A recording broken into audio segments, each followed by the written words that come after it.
Gute Abend, ihr Leute. Jo, ich hab mir gesagt, heute geht's weiter und heute geht's weiter. Wir haben hier beim letzten Mal den Kollege hier, diesen Werwolf-Typ, nett gepackt. Ich hab ja nach wie vor die Hoffnung, dass man ihn heute packe. Aber, ja, soll ich denn sagen? Mal abwarten, ne? Ich habe jetzt eigentlich keine Lust, 2 Stunden lang gegen den zu kämpfen oder nicht zu packen, wenn ich ehrlich bin. Ich weiß gar nicht, wahrscheinlich bin ich am Leuchtfeuer quasi wieder, ne? Ach, ja, ja, Leute. Was soll ich sagen? Das ist schon eine harte Geburt. Ähm, zum einen haben wir natürlich hier Controller und nicht schön Maus und Tastatur. Irgendwie habe ich mal gehört, man könnte mittlerweile doch auch gut an die PlayStation Maus und Tastatur anschließen und so. Aber, keine Ahnung, ich habe das noch nie probiert. Und ich weiß auch nicht, ob das eher was ist, dass ich auf, hier auf, helfen wir mal, PlayStation 5 bezieht. Ja, aber keine Ahnung, ich weiß es nicht. Nichtsdestotrotz, gucken wir mal, wie es heute läuft. Und mir ist auch wieder eingefallen, wie diese Serie heißt, die ich das letzte Mal gemeint habe. Das war natürlich The Last of Us. Aber ich weiß gar nicht mehr, was der Zusammenhang das war. Naja, ist eigentlich aber auch egal. Wir haben natürlich nur eine Silberkugel. Das ist natürlich extrem bescheiden. Und nur 15 von denen Tränke. Man konnte hier, bevor wir jetzt unten weitermachen, wir müssen jetzt hier nochmal gucken. Also, hier, das ist die Waffe in- und ausfahre. Das linke war Schieße. Der rechte Digitalkreuz war, glaube ich, Molotow-Cocktail. Und nur oben war Kugel hole. Ja, und Energie verliere. Alles klar. So, und rechts war, glaube ich, oben war Flaschnehme. Rechts war Ausweiche. Was war denn ohne das? Was war ein X? Wer war ein X do eigentlich? Braucht man das gar nicht. Und die linke. Ne, war die linke Schmeiße? Ich glaube, die linke war, also das Viereck war Schmeiße. Naja, gut. Müssen wir die wieder irgendwie voneinander separieren? Ich würde gern den Molotow-Cocktail eigentlich noch ein bisschen aufheben, wenn ich ehrlich bin. Weil,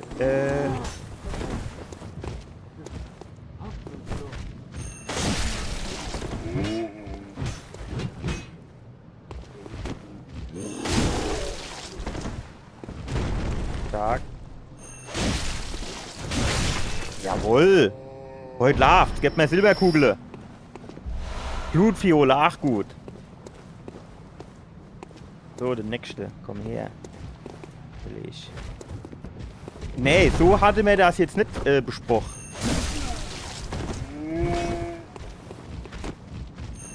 Stark.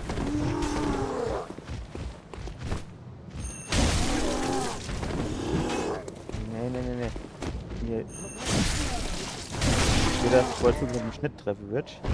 Ich kann jetzt so Verzögerungen nicht brauchen. Gut. Jetzt geht's zu der Brücke mit der ganzen Kollege. Kollege über Kollege. Theoretisch könnte man natürlich auch zurückgehen, um irgendwie so A2 Level ein bisschen hoch. Warte mal, Musik aus. Um quasi A2 Level ein bisschen hoch zu leveln, aber ich brauche für 800. Das reicht mir die 364. Ich kann höchstens Silberkugel kaufen. Geil. Ach, das kann ich jetzt nicht hinkriegen, ne? Zumindest nicht so, wie ich mir das vorstelle. Jetzt müssen wir hier aufpassen, dass wir wieder hin runterputzeln. Warte mal, Rennen. Wie waren eigentlich, was war da ein Rennen noch immer? So, ah ja, das war 8. Das Ausweichen, ja, ist klar.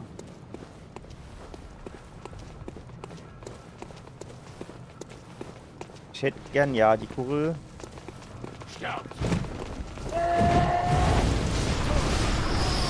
So, wer hat überlebt? Natürlich, der Meister Kugelscheuche.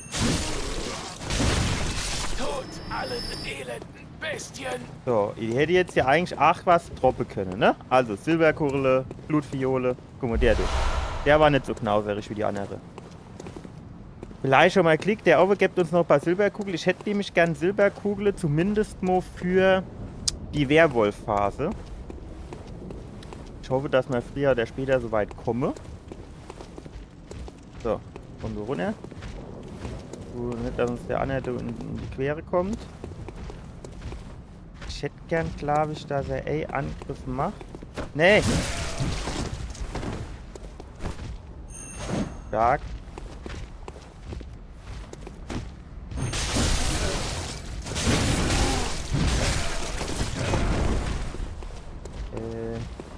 Müssen wir irgendwie mal ein bisschen zurückgehen.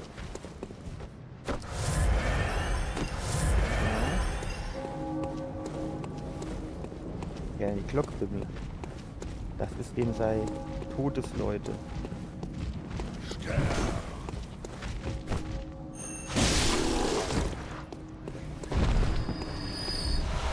Ja gut, da sind die Blutfiole voll, ist natürlich auch ganz geil. Geil.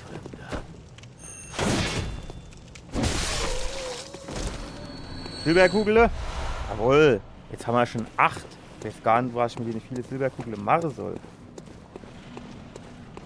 Fallen wir uns hier links nicht, dass die andere Kollege auf die Idee kommen, an der Party teilzunehmen. Geht nur mit Einladung in die Hand gehen. Du drin müsst ja eigentlich auch noch irgendwie so Blutechos von mir liegen, ne?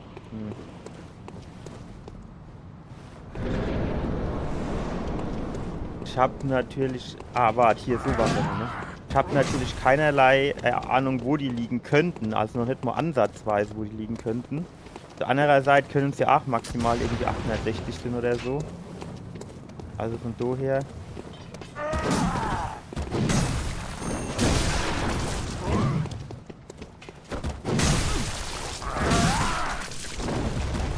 Nein! Warum bleibt der an jeder Ecke hängen? An jeder fucking Ecke bleibt der hängen. Anständige Jagd. Das gibt's doch nicht, sowas.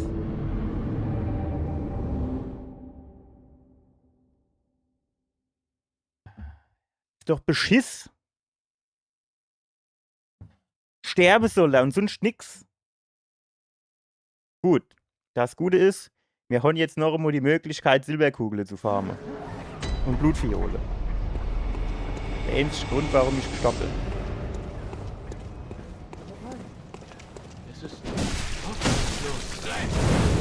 Ach, stirb jetzt.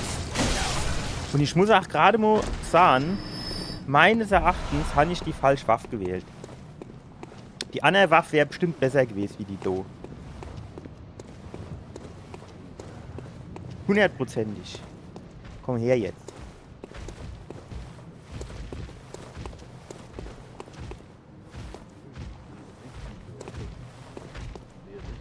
Na gut, der andere ist jetzt umgekehrt.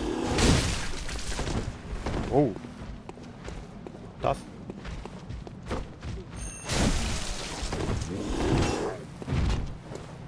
Ach, den letzten, dass er nur 3 macht. Schon gedacht, er macht nur 2.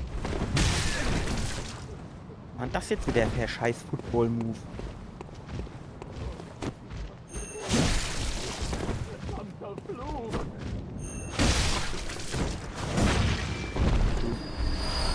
Ja, Silber, also für Villager ist die schon mal nicht schlecht. Dann nehmen wir schon mal einen. Der Duck gibt bestimmt auch noch mal 1 oder 2. Dann haben wir so wieder voll und mehr oder weniger volle Energie.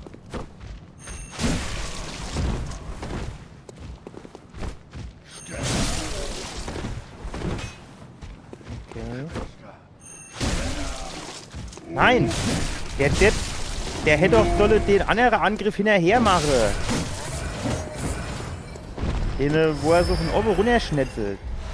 Hat er wieder nicht gemacht. Nie macht er, was man heißt. Gibst du eigentlich nicht an irgendeiner Ecke irgendwas, was man sich da noch sinnvoll... Ich glaube, der Ausgang ist auf der anderen Seite. Irgendwas, was man da sammeln kann, was geil ist oder so. Ewe hat das ne... Ich bin doch da jetzt drüber geschlappt, warum hat das nicht funktioniert? Ewe Hat das hier ganz geil funktioniert mit dieser Kugel. Aber das war ein bisschen...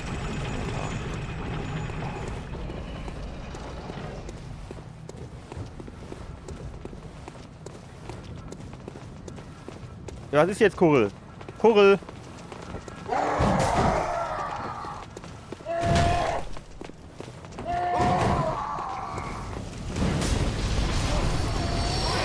das hat sich jetzt nicht gelohnt, ne?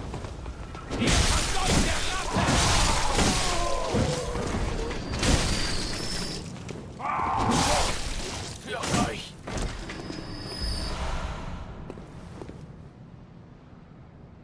Das war eigentlich gar nicht so schlecht von mir. Aber das ist ja jetzt auch nicht die Herausforderung, sondern Obedier. Gut, wäre jetzt vielleicht auch ein bisschen vermessen gewesen zu glauben, dass ich direkt im ersten Versuch den ins Jenseits befördere, aber so ein bisschen. Stark, Junge. Bumm. Jawohl. Dem hol ich. Nein! Dieser scheiß Football-Move, do.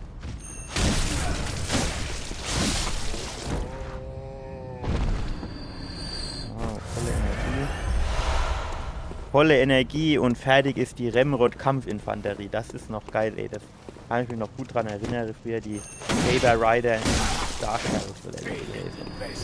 Die war geil. Kann ich immer gern gucken.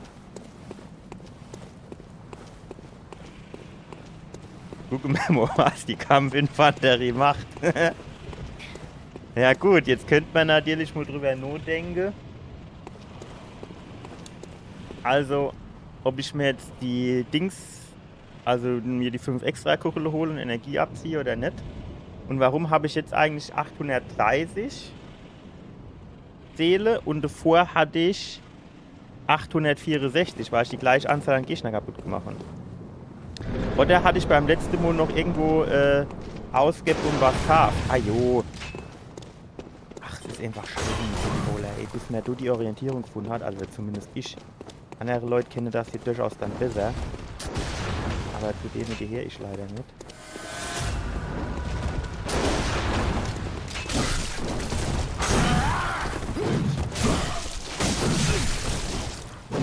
Da muss so, Slay war ein bisschen gierig.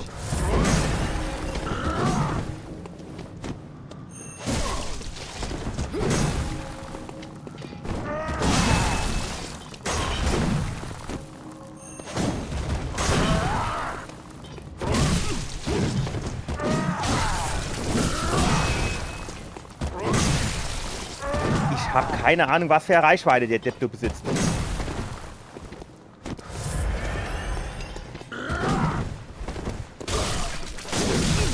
Und vor allem, dass der Achtelmo so ein kleines bisschen wenigstens, wie sagt man, gesteckert wird.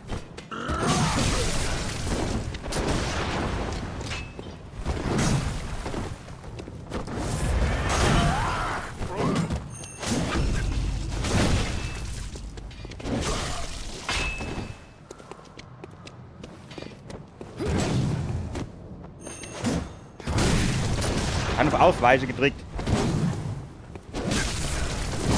Aua! Kann man dann so unflexibel tun, ey, ohne Scheiß. So wenig Spaß verstehen.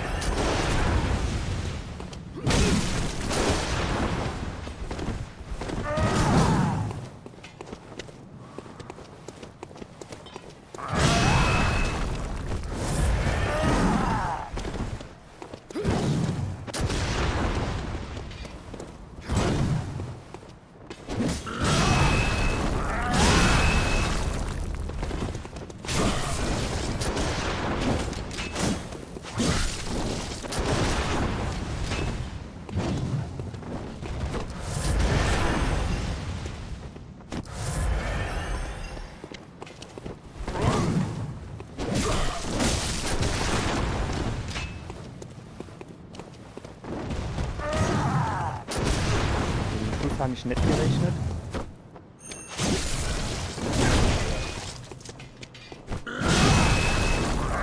Deswegen habe ich auch nicht gerechnet. Ich hatte gedacht, ich hätte noch ein bisschen mehr Zeit, wenn ich ehrlich bin.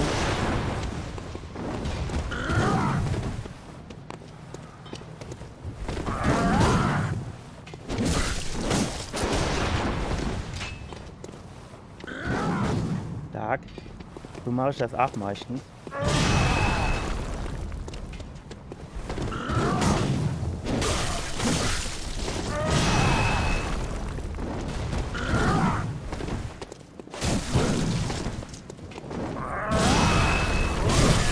Nein, hör auf! Mach jetzt keine dumme Sache. Geh mir jetzt nicht auf so schlimm Bämbel.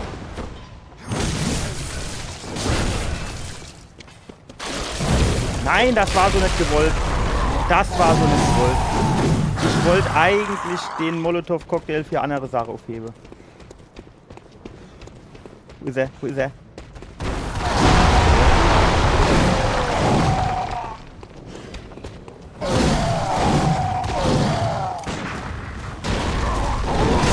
Ich sehe nichts.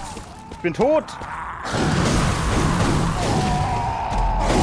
Ich habe nachgedacht, so Silberkurl, Werwolf, hört man doch in alle Filme und Serien, dass die da nicht damit klarkommen. Da habe ich gedacht, das reicht. Scheißdreck reicht's.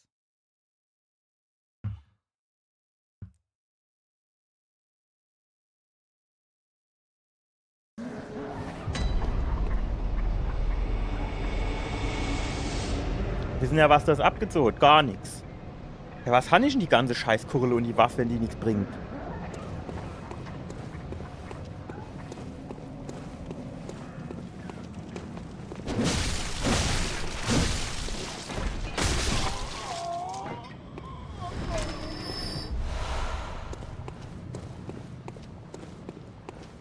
Habe ich jetzt so eben nicht so hier, wie sagt man, so Dings gesammelt.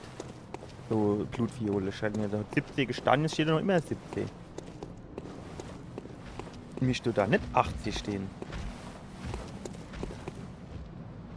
Wir warten mal noch kurz. Ich habe mal vergessen.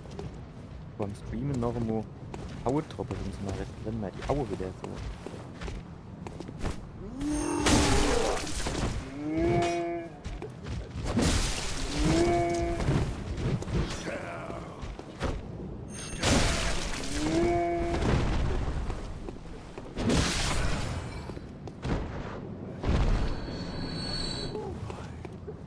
Ja, nimm das jetzt, danke.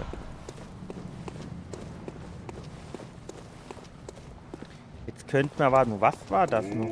War das eine Auge?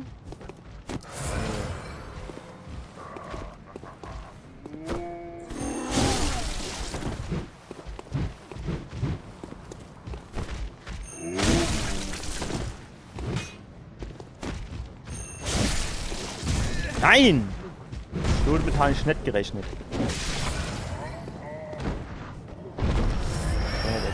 Nochmal 12 für Jöljack, geil.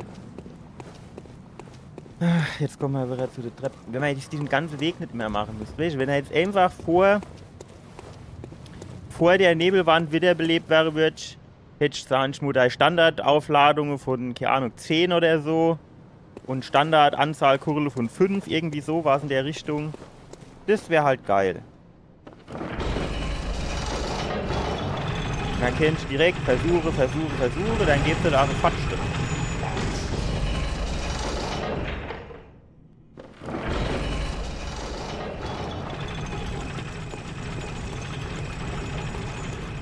Ja, so ist blöd.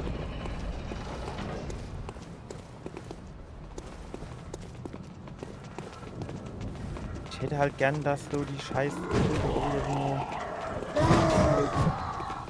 Jetzt kommst du, ne? Aber bis die Arme loskommen, dauert halt eine Zeit. Wow! Wie hast du denn da jetzt wieder überlebt, Kollege?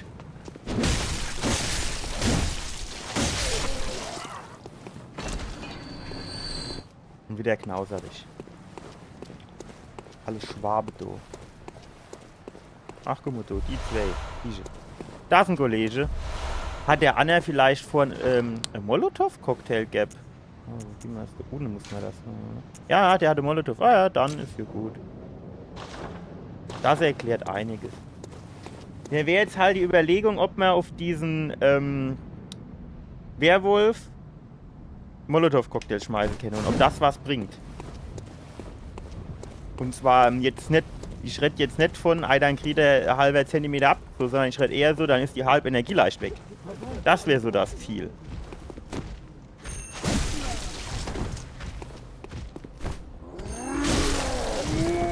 Uff.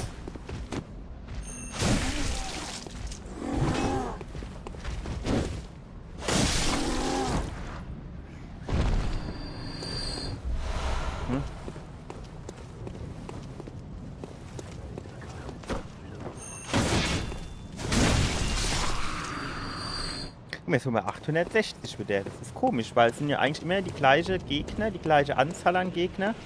Die müsste doch eigentlich immer gleich viel Gedöns geben, oder nicht? Ach so, jetzt sind wir hier da unten wieder irgendwie gestoppt, ne? Sieht man da irgendwo, wo mein Blutfleck ist?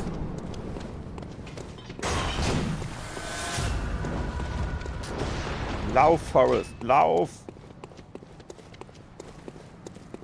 Aber man muss natürlich sagen, das war ja eben auch eine eher knappe Angelegenheit.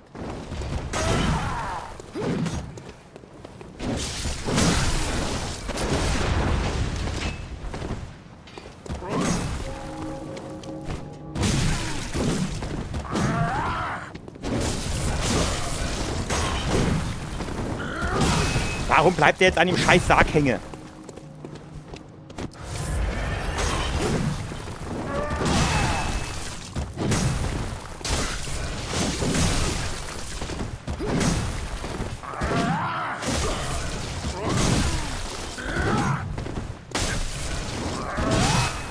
Wenn diese verfickte Ausdauer nicht immer leer wäre. Aber es war eine anständige Ich will dann noch Jagd. einen zweiten Schlag hinterher machen, ist die scheiß Leiste wieder leer.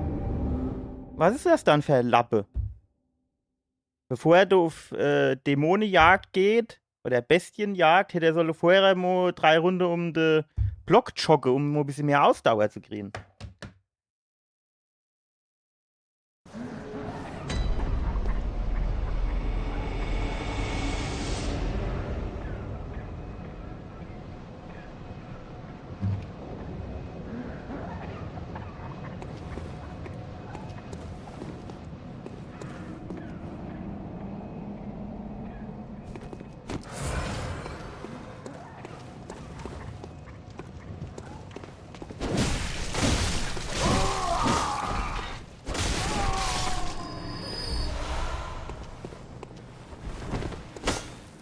Und ich verstehe das. Ach, jetzt gucken wir mal. Ich tue quasi, da wir jetzt hier 2-mal, 3-mal ausweichen, dann Schlag, Schlag. Dann habe ich noch immer grün Energie übrig. Warum sind die eben so leer gewesen dann? Dass er nur Schlag immer gemacht hat.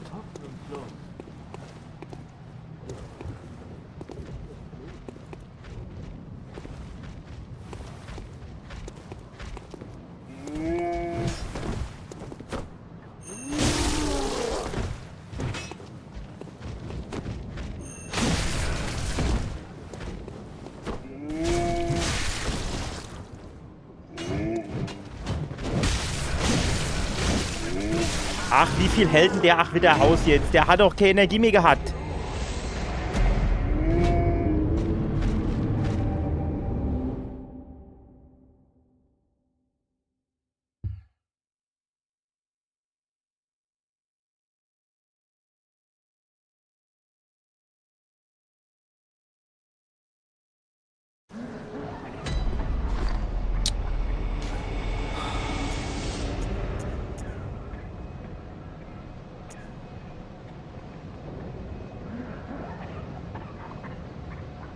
Sieht man da irgendwie, wie viel Schade das macht? Nee, ne?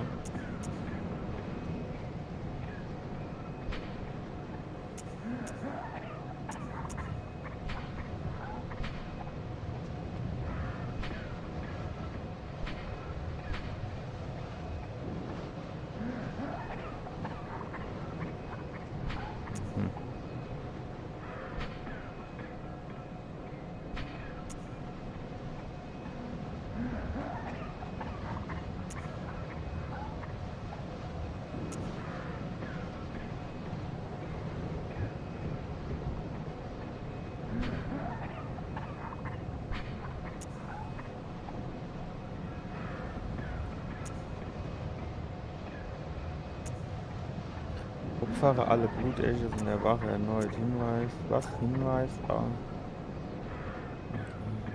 Also ist halt unterm Strich genau nichts bei, was mir in irgendeiner Form weiterhelfen wird, ne?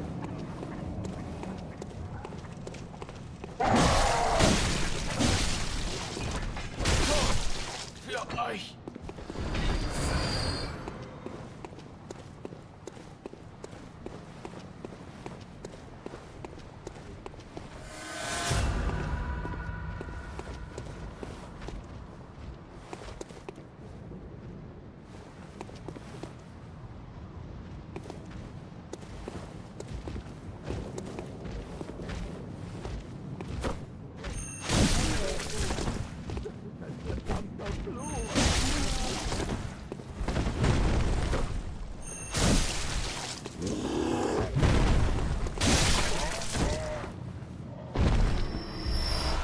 Ja, ich weiß, und wenn du halt jetzt nicht nur hin ausweichst, sondern so neben oder so, das ist dann halt schon wahrscheinlich unterm Strich ein bisschen besser. Ja, ich wollte gerade sagen, oder einfach hinrennen. Und dann macht der so im letzten Atemzug, tut der noch einer mitgeben. Bullshit, ey.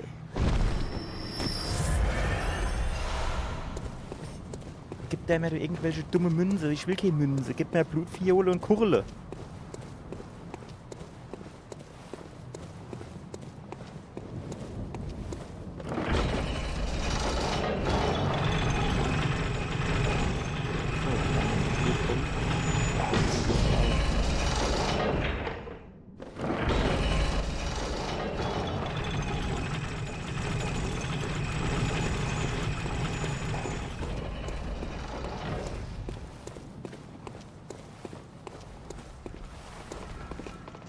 Kurl, komm, Kurl. Komm jetzt. Jawohl. Gib Gas. Die Dusche erwische. Alle gar. Mich nicht, wenn's geht.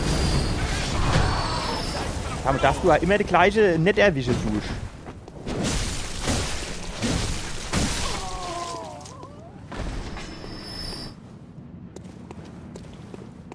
Jawohl, so. Ach, guck mal da. 2 Pelzer und 3 Schwabe.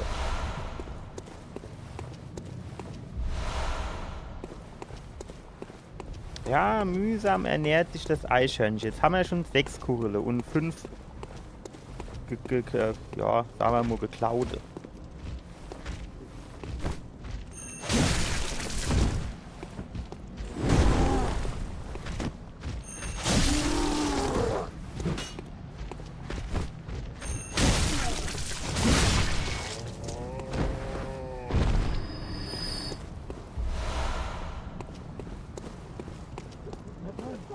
Fluch! Los!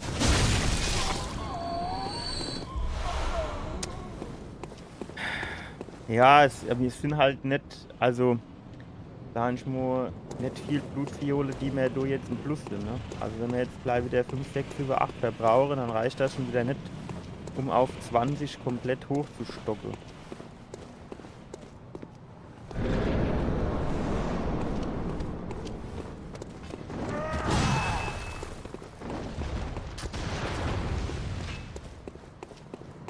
Und genau das ist halt der Scheiße bei der Konsole.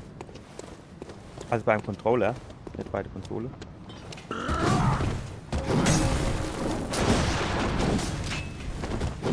kannst nicht gleichzeitig gucken, renne und eine Richtungsangabe machen. Geht nicht.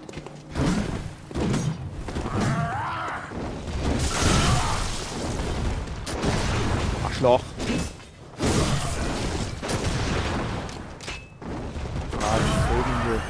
In die Dingsbums hier in die Straßenlaterne rin-Dingen so.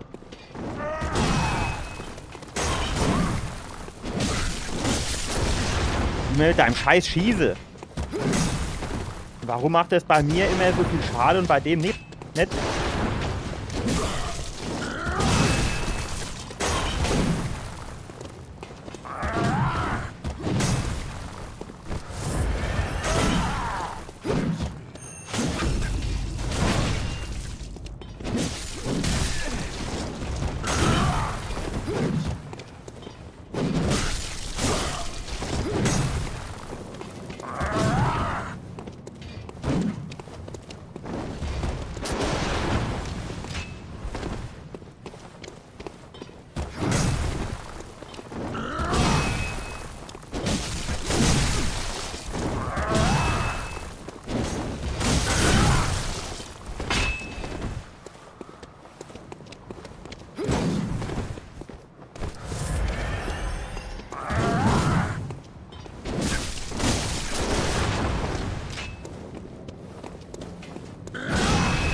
stolz, fick um dich euer doch. wahres Gesicht zu zeigen.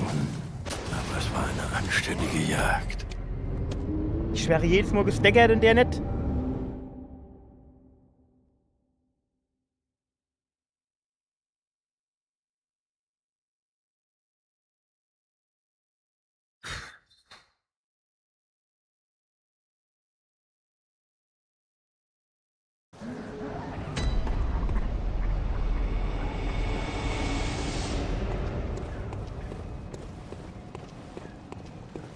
Hoffnungslos. Warum fällt denn der jetzt nicht runter? Jedes Mal fällt der runter. Jetzt nicht. Und jetzt tut er noch nicht mal irgendein Item droppen.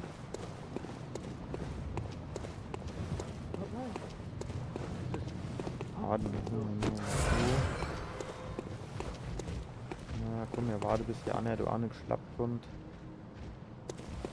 Können wir den uns so ein bisschen holen. Der müsste uns ja eigentlich besiegen.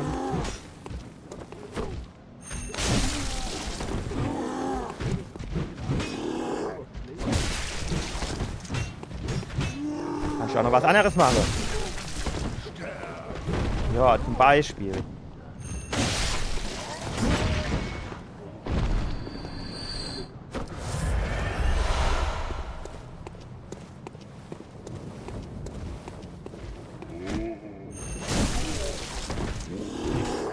Stark.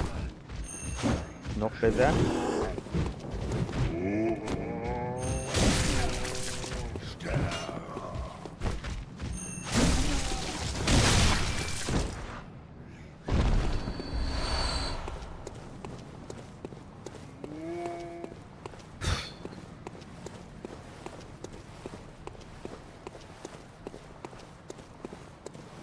Wenn halt der nervische Weg nicht alt wird.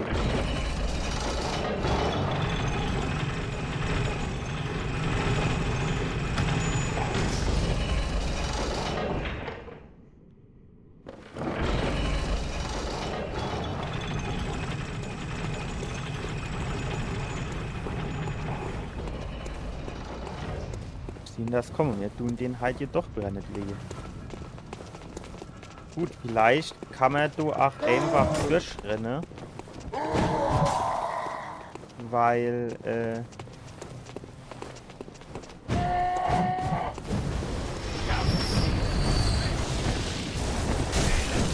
Ihr macht euch der Ratte! Bestie! Elende Bestie! Ihr Monster! Ihr seid nicht erwünscht!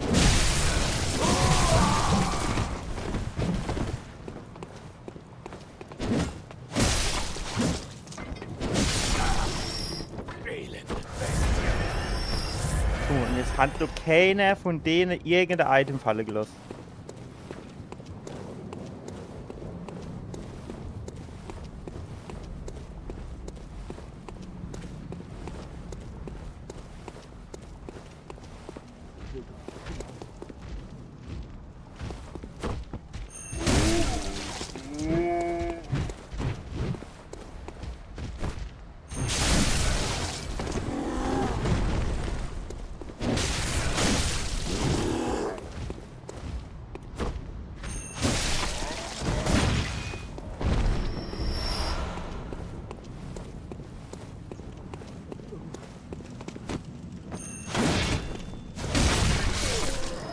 Jetzt eine Silberkurle.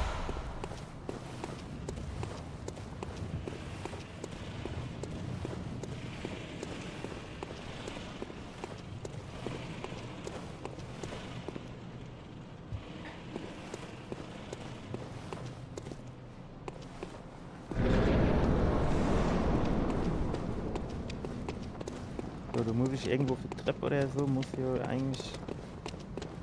Ja, du oben zumindest irgendwo relativ zügig. Gucken.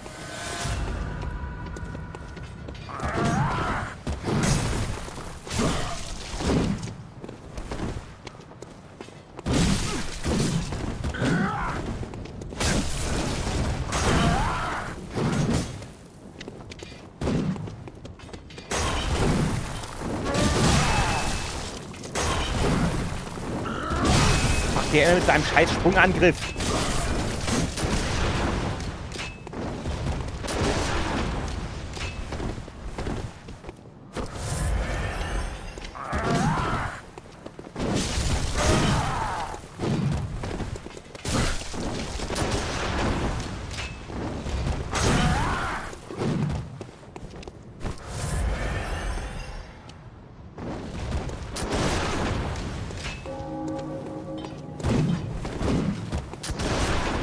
Samu, der geht mir aber auch mit seiner scheiß Pistole auf den Sack, ey.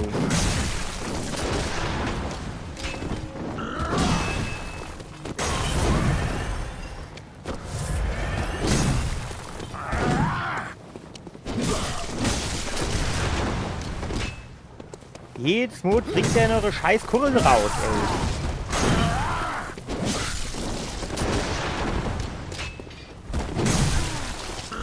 Von der Xi, wie er neben dran geschlagen hat und trotzdem getroffen hat.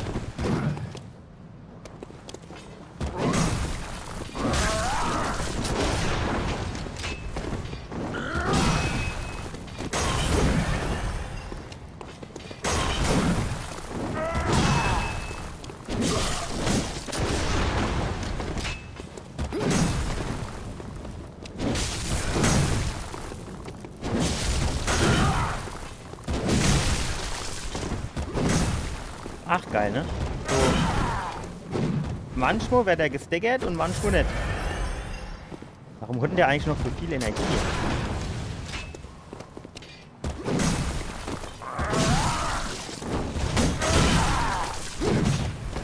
Bin ich...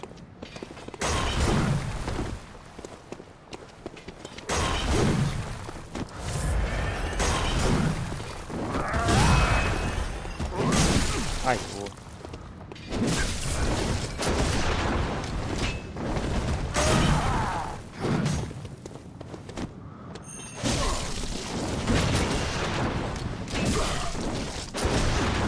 Ja, es ist halt dieser schwere Angriff, ne? Der tut halt fast mal ganz Energieleistung. Eine Schlag kaputt machen. Also abziehen.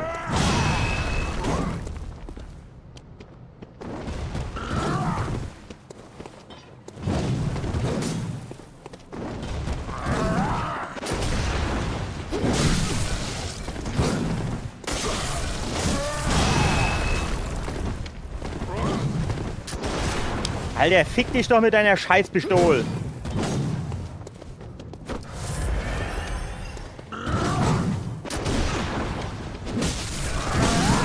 Jo, welche? Der ist in die komplett falsche Richtung und hat mich trotzdem getroffen.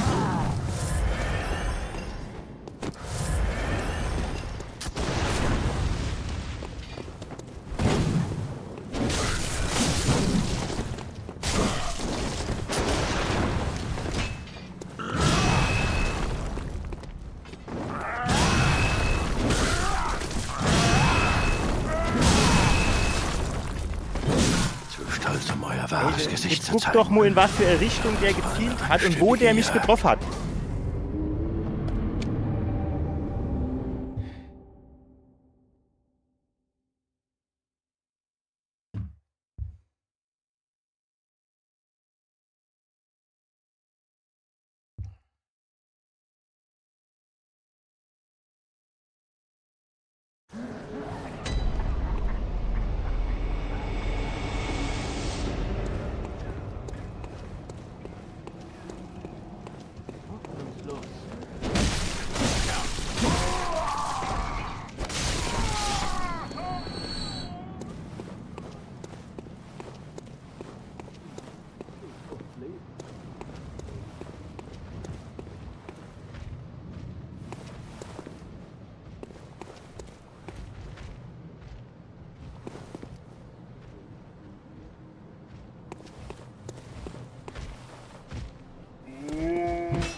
Alter.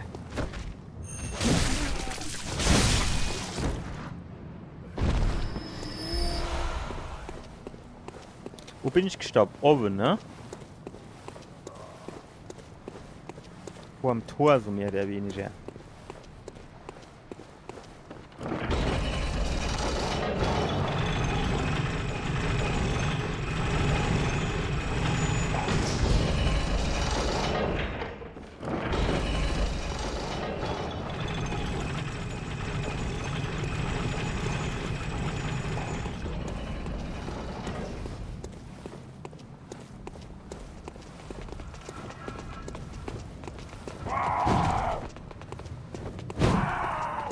Kurrel, was ist dann jetzt mit dir? Bestien! Bitte tot!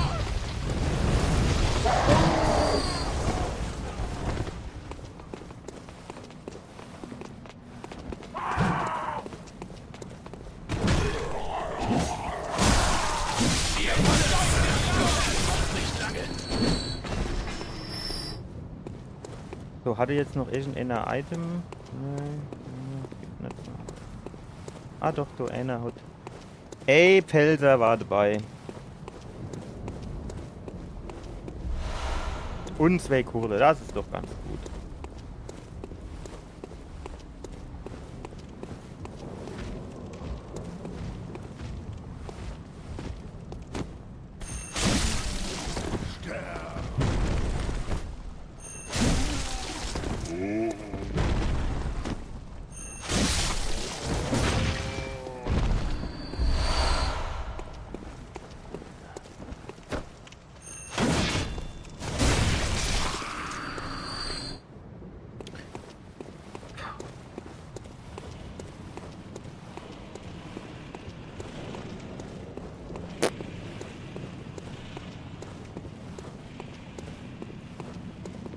Ich mache halt auch so wenig Schaden.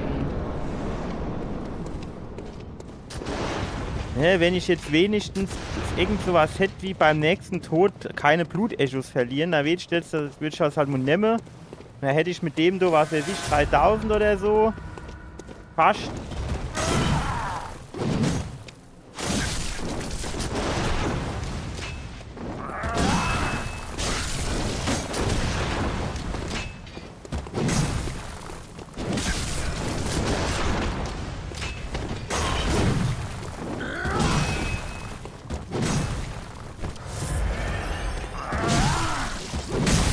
Ey, jetzt guck doch mal, was für eine Richtung der Wichser geschlagen hat. Und trotzdem trifft er mich. Wie kann das dann immer Sinn, ey?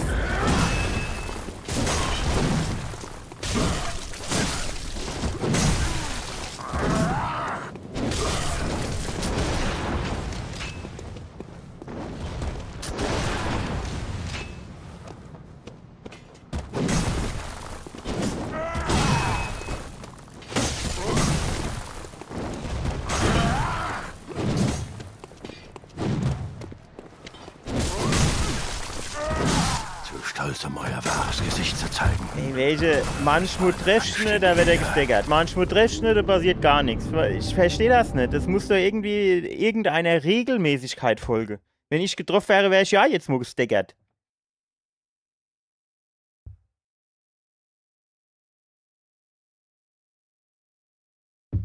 Wie, als hätte er mich jetzt mit seiner Axt getroffen, mit seinem Sprung und dem so. Welche? Die Axt, die ist hier vorne. Hat die okay spitz wie ihr Schwert.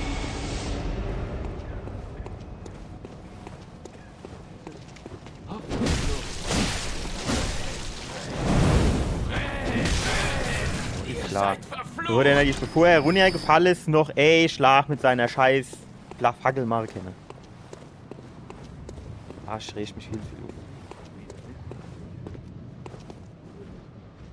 Aber ich muss auch fairerweise sagen, es gibt ja viele, die Bloodborne aufgrund des Settings feiern. Ich kann das jetzt erstmal nicht unterschreiben.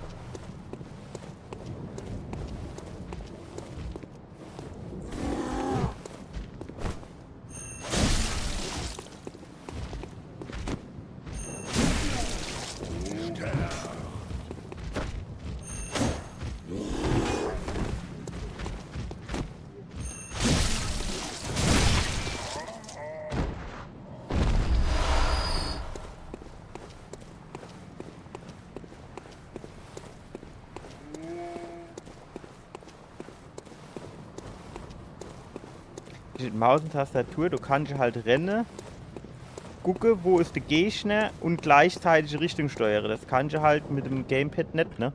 Weil du musst quasi den rechten Daumen gedrückt halten zum Rennen, den linke für die Richtung und dann kannst du jetzt nicht noch den dritten Daumen für die Sicht quasi zu steuern. Boah, das war knapp.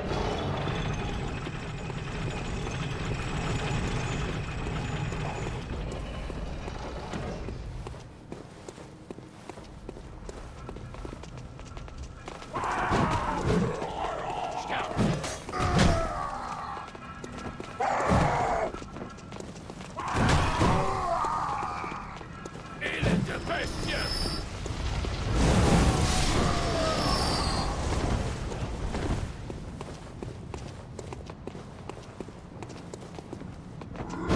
Da war noch eine! Wie hat der jetzt die scheiß Kugel überlebt? Welcher verflucht! Ihr verzeugte Ratte! Elende Bestie!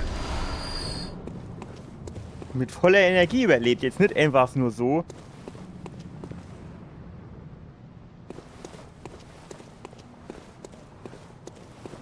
Gut, die Kugel, ich glaube, die ist auch nicht so groß, ne? Wenn du neben am Rand lagst, wird sie dich wahrscheinlich nicht nur treffen.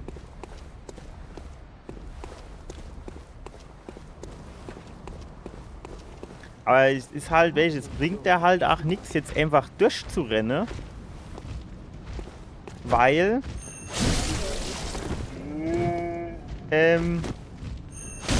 dann hast du nachher überhaupt keine Flasche mehr und nix. Ah jo.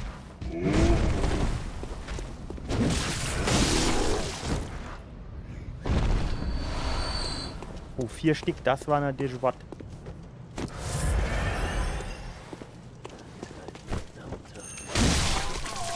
Oh, im Schlaf, das war natürlich nicht schlecht.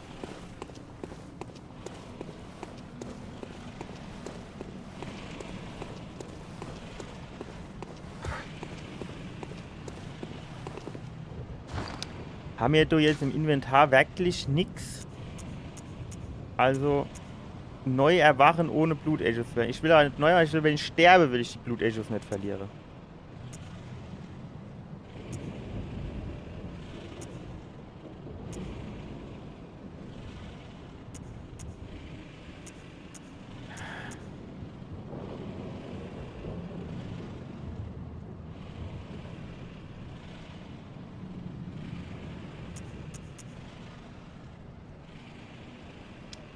Das wäre halt eine Überlegung, ne? Wenn du jetzt quasi die erste Ölurne auf den, zum Beispiel auf den Werwolf schmeißt durch und dann den Molotow-Cocktail. Aber es, hoppala, das bringt mir hier jetzt auch wirklich nichts, weil ich muss jetzt erst mal die erste Phase durchstehen.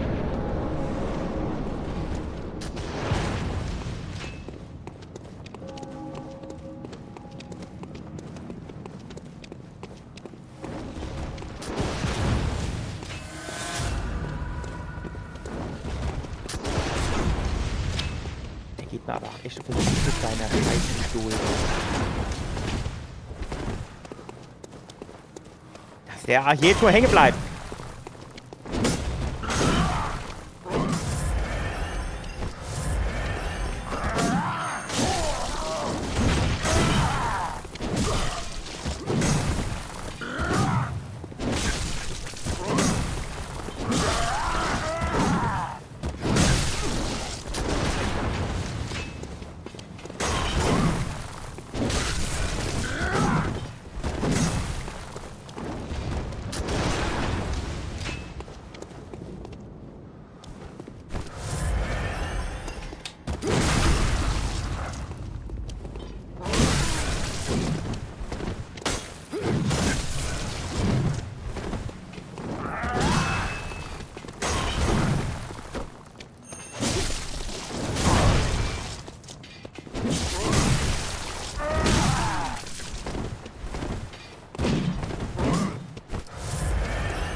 Anno Springe gedrückt.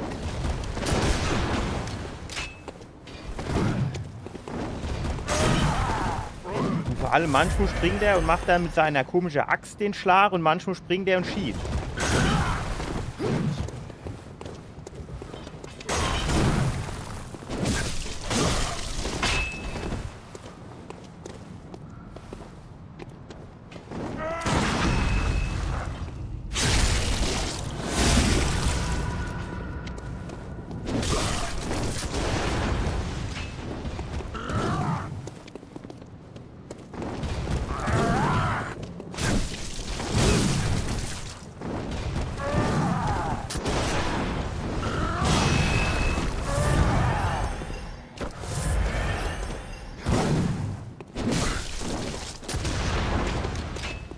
In den Eck kann ja gerade drin sein.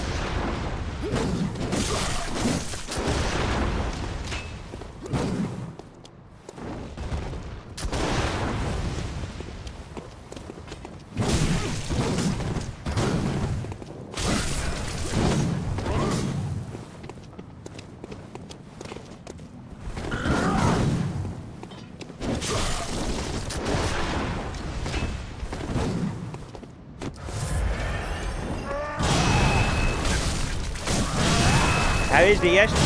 Wie nix. Der erste Schlag. Da hat er gestickert und beim zweiten Mal nicht.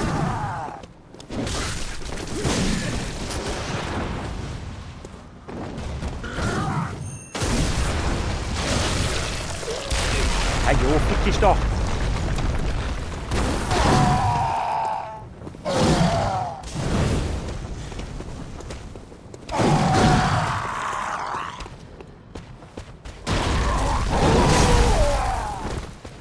Und ich auch noch, ey, Molotow-Cocktail für Dummbeidel. Bin ich schon ihn getroffen und das hat genau gar keine Schade gemacht, wenn du mich pusht.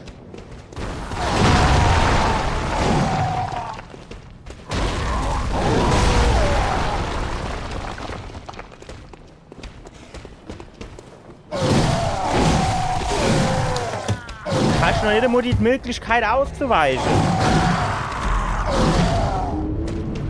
Und zweimal auf Springen gedrückt, da hat er mich trotzdem getroffen.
Jetzt springt der Nimi. Jetzt springt der Nimi. Die Ausdauerleiste, die geht dann aber auch wieder hoch, nachdem er gestoppt ist, oder wie ist das? Weil muss hier Grund und warum er jetzt eben nicht gesprungen ist. Es kann ja dann nur der Grund und dass die Ausdauerleiste leer war. Nur dem schwerer Angriff. Ja, die war leer. Ja.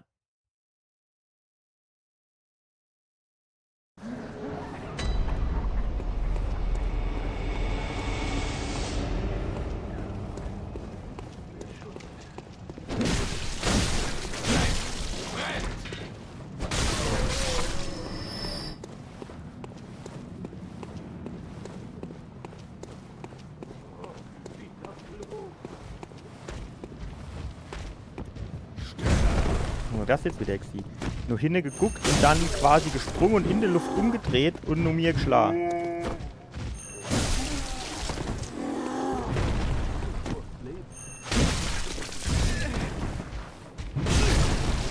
Ach, fick dich doch. Jo, als hätte das jetzt nicht gereicht. Der hat doch gar keine Energie mehr gehabt. Ich verstehe dieses Spiel nicht. Es tut mir leid. Dark Souls ist 1000 Mal besser. Kannst du mir jetzt sagen, was du willst. Und Sekiro auch.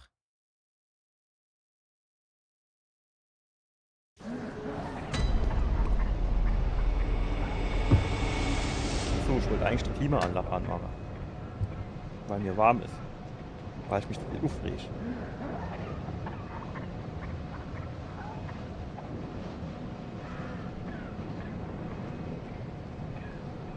So, zack, ja, 26,5 Grad ist halt da nicht wenig, ne?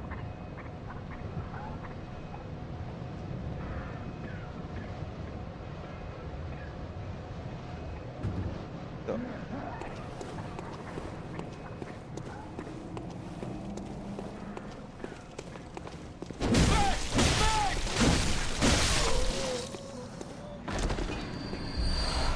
Das hat auch gewährt.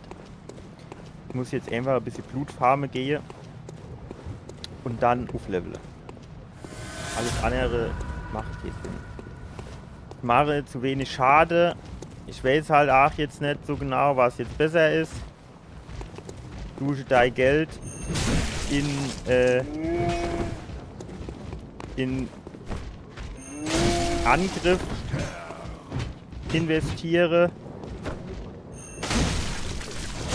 Oder in Vitalität für mehr HP. Oder quasi in Ausdauer, weil da habe ich ja auch immer zu wenig.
Wie hat der Kollege jetzt überlebt? Tot alle elenden Bestien! So, was ist da unten mit dem Vogelscheuch, mit seiner Mistgabel? Der hat es nicht überlebt, oder was? Aber Item hat auch keiner getroppt, ne?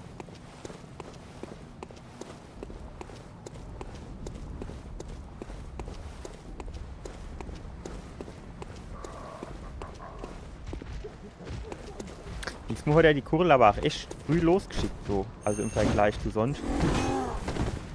So,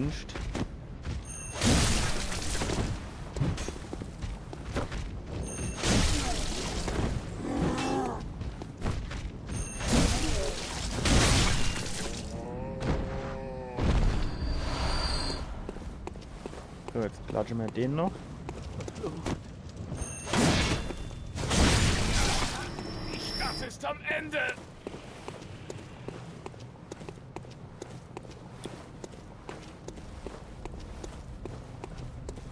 Wenn jetzt die Lader runtergehen wird, ne, dann könnte man das Nilpferd von hinten machen, aber ich weiß jetzt nicht. Ich mache halt einfach nicht genug Schade. Ach so, schon, dass du jetzt direkt wieder runtergeschickt, ne? Das war jetzt halt auch wieder blöd. Ich sehe jetzt keinen Fehler, den man nicht wieder korrigieren kann, aber kommt dann dieser. Ach so, okay, verstehe. ergibt dann nicht den Sinn.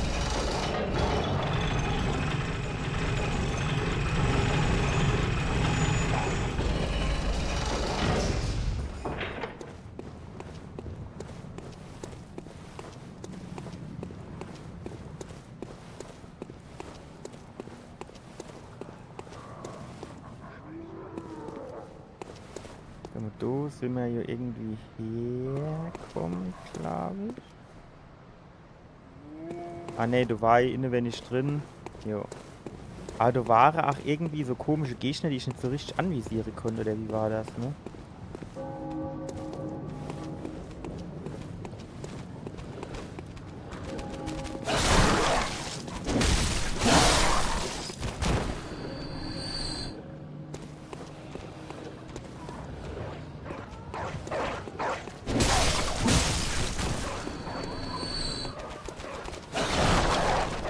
Warten. Wer macht so Krach?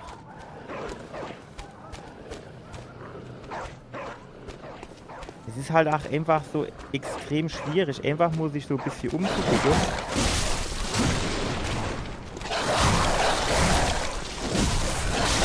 Ey, wer die ganze Zeit reichen zwei Schlägen, jetzt wäre ich nicht mehr, oder was?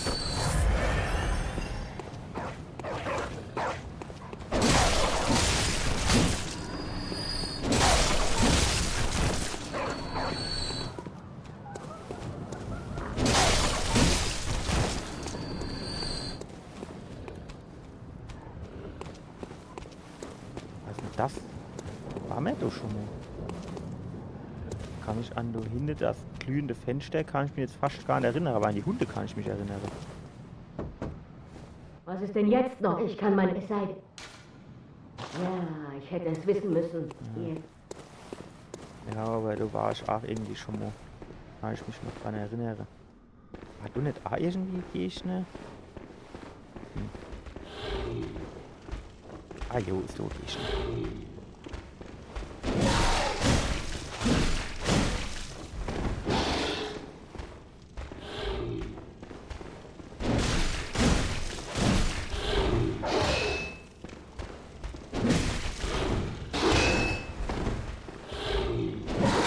Ah jo, ich treffe nicht, Hauptsache der trifft mich.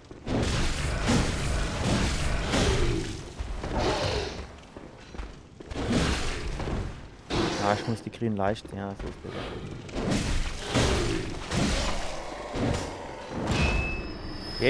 Wenn ich jetzt überlege, wie viele Schläge ich für den Gegner gebraucht habe und wie viel Energie der mir abgezogen hat, wenn er mich einmal getroffen hat und er gibt irgendwie 78 Blutechos. Und 800 ein paar zerquetschte 50 brauche ich für ein einziges fucking Level. Ach, da kommen wir jetzt da her, ja.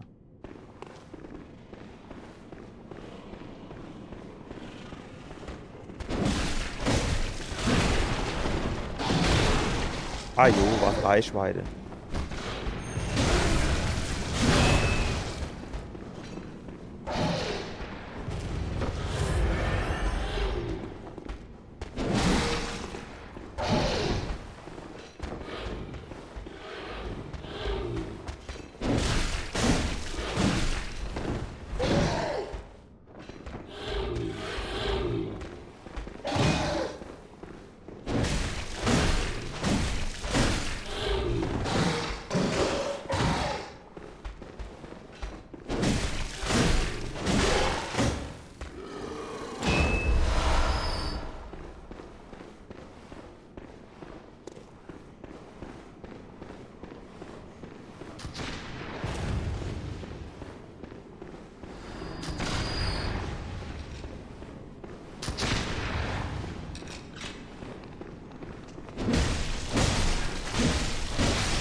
War auf der anderen Seite nicht auch noch so schießwütiger?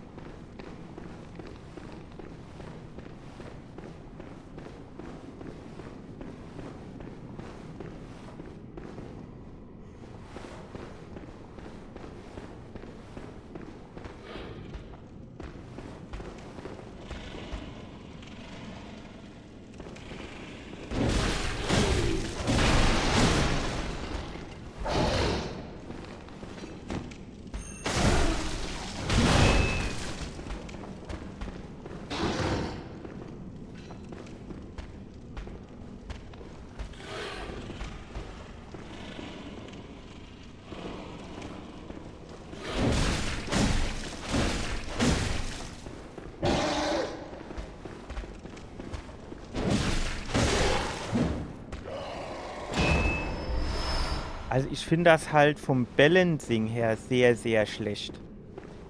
Also man kann ja sehr spät erst aufleveln. Und zu dem Zeitpunkt, wo man aufleveln kann, hat man eigentlich schon quasi mindestens Mo, wenn ich das richtig sehe, geht diesen Pater Gascoigne oder wie er heißt, verloren. Das heißt, du kannst in dem Moment eigentlich gar nicht aufleveln. Es sei denn, du hast dann zufällig noch so ein paar Seele-Packager am Start. Aber auch das ist jo, sag ich mal, also da hatte ich jetzt auch nicht so viel, das bloß das A-Level gewesen. Wenn es hochkommt, 2.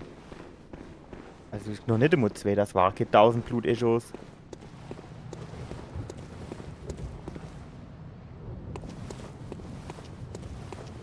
Ja, sag mal, kann ich da Hunde jetzt? Da war da 8 irgendwie da. Auch noch Hunde. Kommt mir das an? Ne? Gar nicht, der kommt zu mir. Ist auch gut.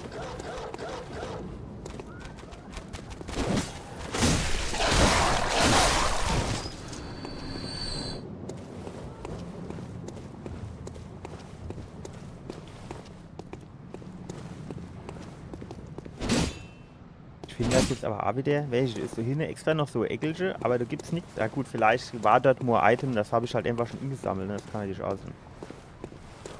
Das will ich jetzt nicht in Abrede stellen, sozusagen.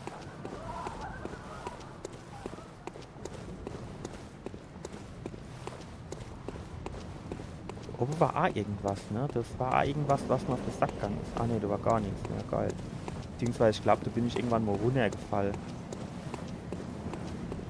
Ja, auf der Brick, da waren irgendwie komische Viecher. Stimmt. Ich erinnere mich. Aber es war irgendwie dann doch so eher eine Sackgasse. Irgendwas war da, wo ich gedacht, naja, da muss ich ja auch noch lang gehen. Und als ich dann lang gegangen bin, hat sich dann relativ schnell rausgestellt, so war nicht viel zu holen.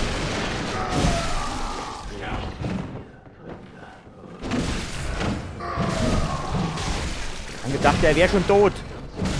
Der ist ja alles noch nicht tot. Wie viel, also jetzt mal ohne Scheiß. Der hat schon seit 5 Minuten hat der quasi keine Energie mehr. Das ist, weil man halt auch nur 20 Schade macht. Das ist halt nix.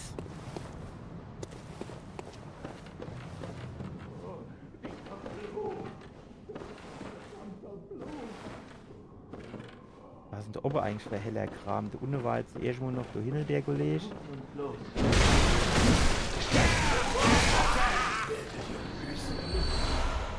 Der gibt 58. Und die andere Lappe gebe 78. Da steht doch in keinem Verhältnis. Den muss ich 4 Mal treffen, die andere 20 Mal. Warte mal. Also da ist wieder so einer, den ich nicht anvisieren kann, aus Gründen.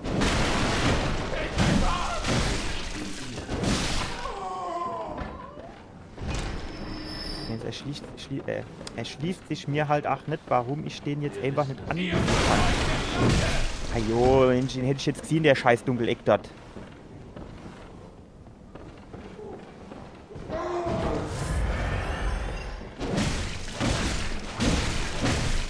Bestie! Elende Bestie!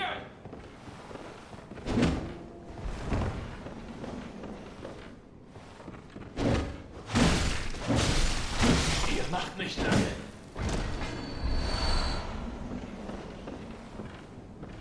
Okay. Okay.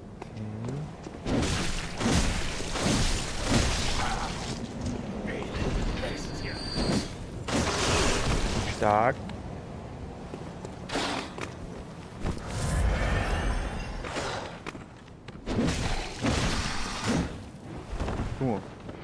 Was ich dafür schade mache. Und wenn er jetzt nur kaputt ist, gibt da wieder 78 Blutechos oder so Scheiße. Ah jo, das kaufe ich nicht. Mach ich ja.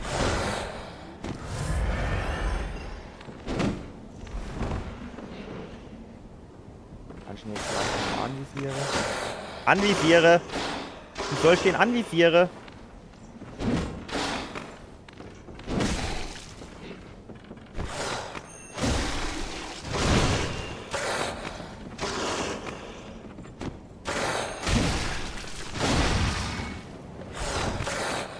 formulier's nur so, solange ich da nicht drin komme, ist mir das ja alles recht.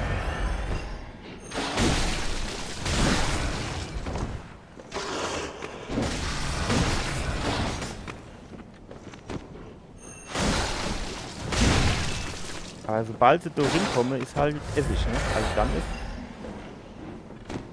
Brutal. Oha!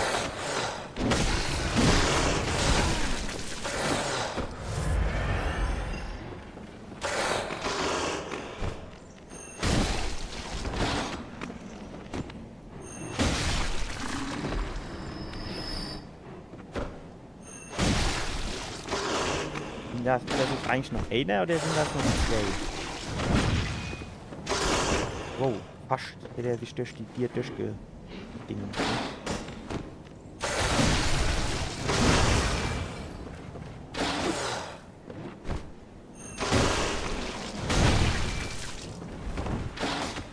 Ist halt dumm, ne? Wenn ich diesen schweren Angriff mache, dann kann ich den nur nicht direkt wieder dodgen.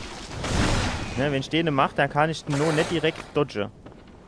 Guck mal, ist auch geil. Als Leiche passt er durch, aber als lebender Werwolf oder was auch immer passt er nicht durch. Also jetzt nicht, dass ich mich jetzt großartig beschweren wollte.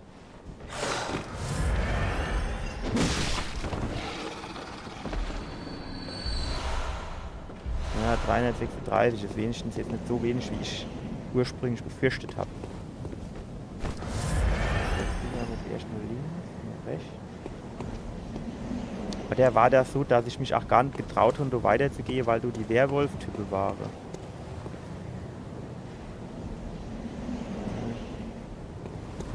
Ja, ich weiß nicht so genau.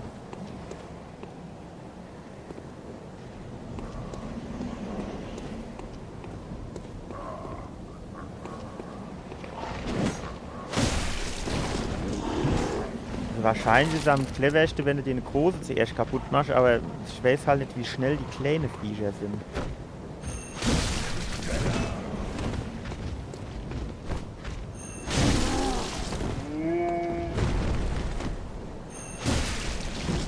Gut, aber ach, Deutsch mehr aushalle als die Une, ne?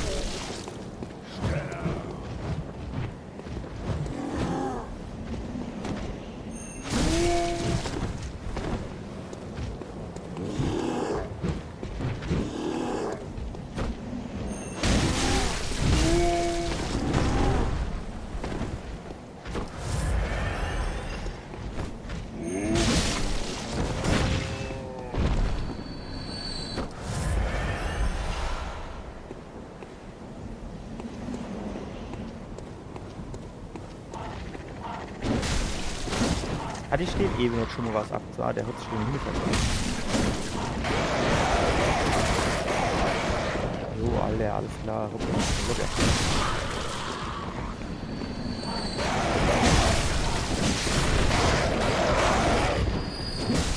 Das ist voll der Hund, so wie er macht.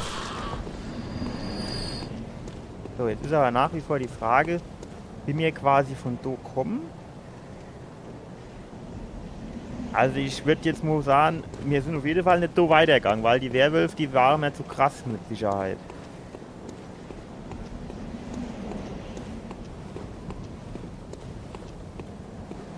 Ah ja, da sind wir runtergefallen, da sind wir hochgekommen.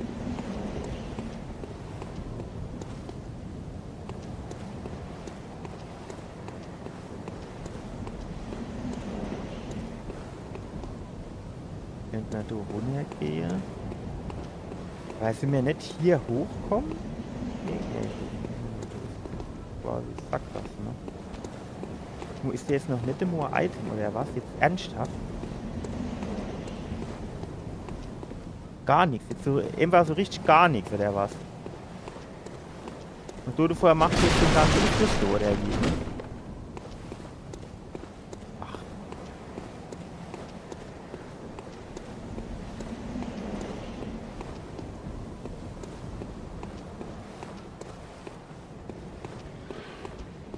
Sieht aber auch aus, als wäre da irgendwie Gegner am Start.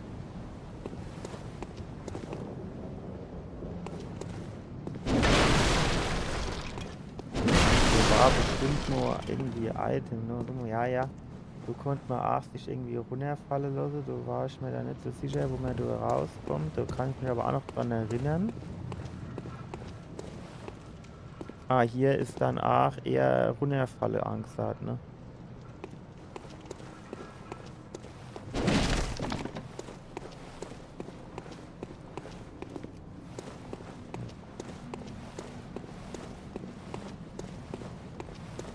Ja, weiß ich jetzt nicht.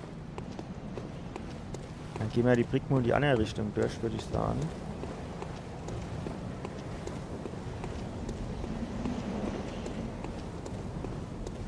Da blinkt doch auch irgendwas da vorne, ne?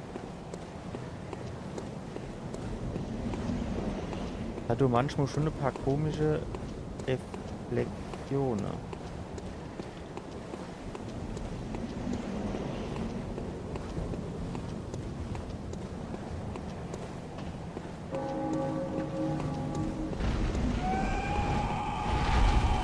Och, nee! Ah!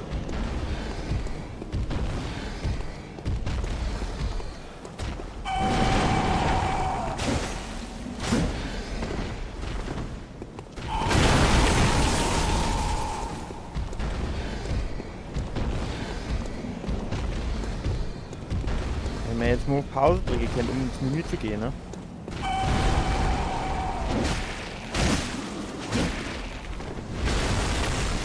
Gut, das bin ich jetzt schon.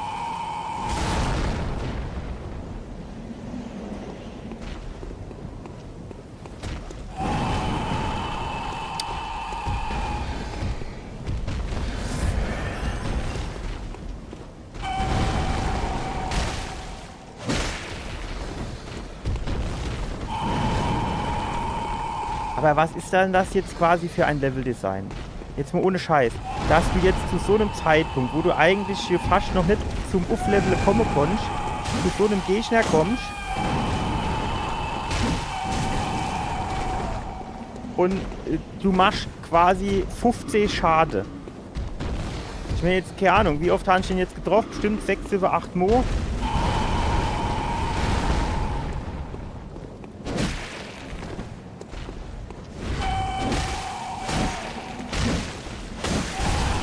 Ja, fick dich.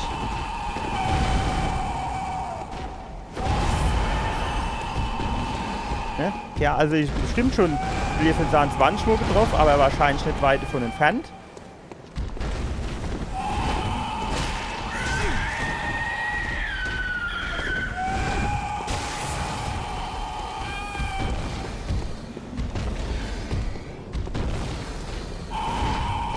Ich könnte mir jetzt vorstellen, da das so Baum ist, könnte ich mir vorstellen, dass, wenn ich jetzt Molotow-Cocktail hätte, dass der relativ viel Schaden machen wird.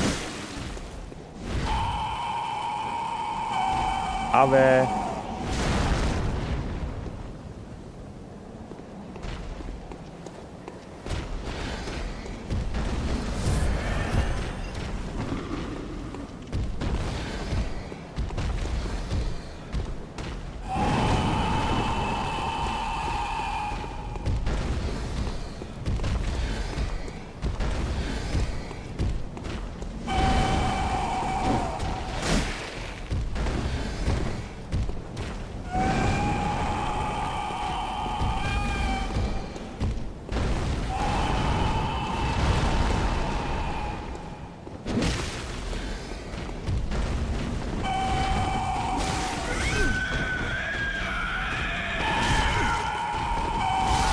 Alter, jetzt guck mal, der schlägt doch nur vorne und der trifft mich links. Wir verstehen das nicht. Und noch weniger verstehe ich, wie ich da jetzt wieder hinkomme. Da muss ich ja, warte, muss ich ja gegen die Werwölfe wieder kämpfen, ne?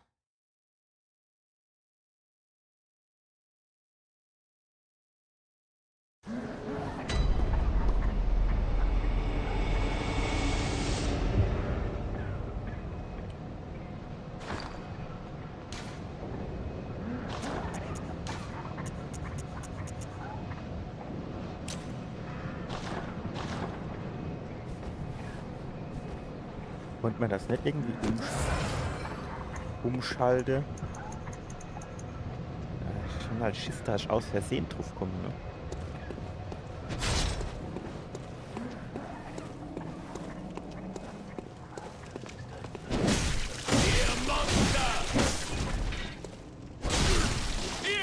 Warum mache ich denn jetzt auf Emo so wenig Schade?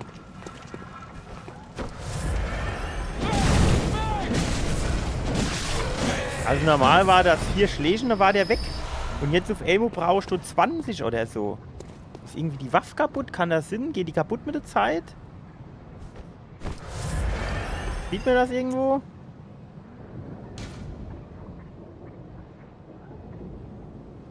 Haltbarkeit. Was ist denn das? Sägespeer.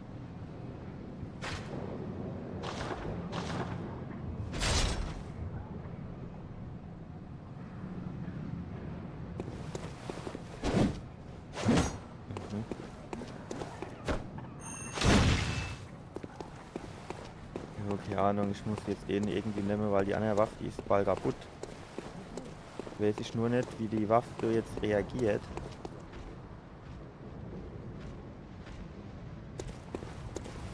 Ich hätte jetzt gern mal, sagen wir mal, verhältnismäßig einfacher Gegner, um das auszuprobieren, wenn ich ehrlich bin.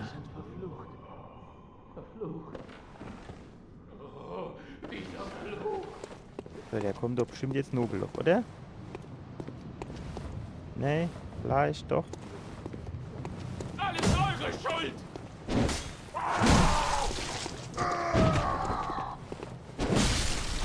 Ihr macht nicht lange. Ja gut, sagen wir so, die macht schon mehr Schade jetzt, die Waffe, du.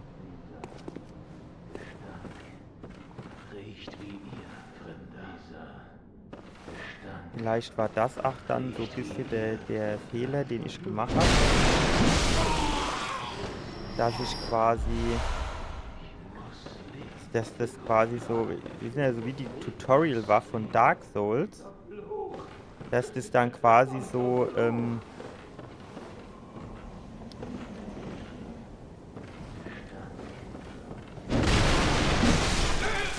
so nur dem Motto war...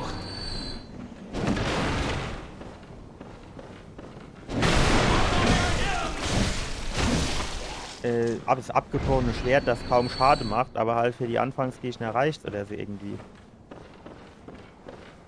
Ich weiß nicht. Ich muss leben.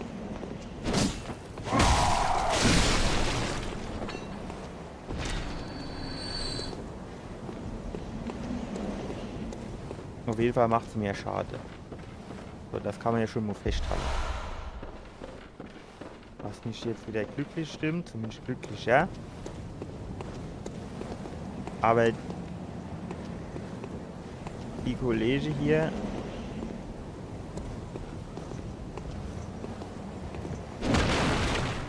können wir jetzt nur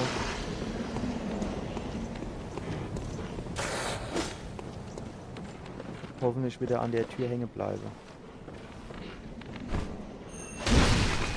Ja, gut, macht 5, dann wäre schade, ne? Oh, jetzt ist er fast drin.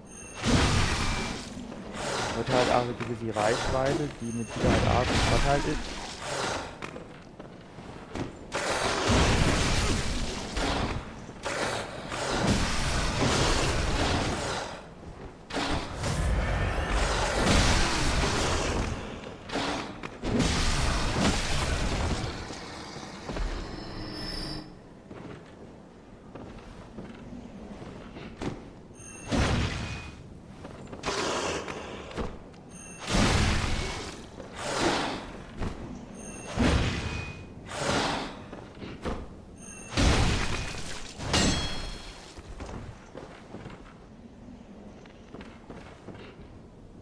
Hat er jetzt in auf die Nase geht und ist jetzt abgehauen oder was?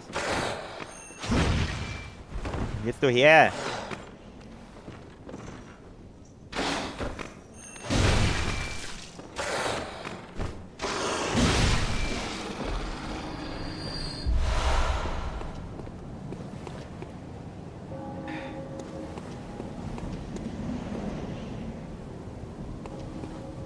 Der war aber in der Richtung, ne? Jetzt pass auf, jetzt kann ich den Shit wahrscheinlich noch nicht einmal nehmen.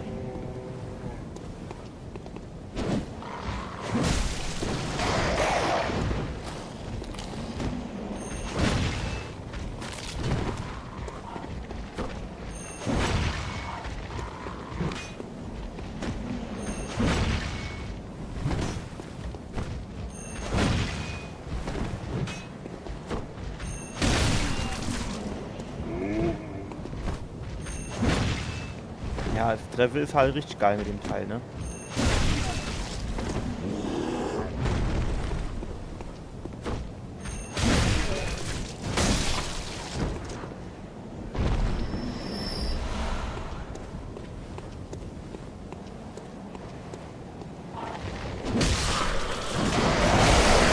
Geil! Warte, wir werden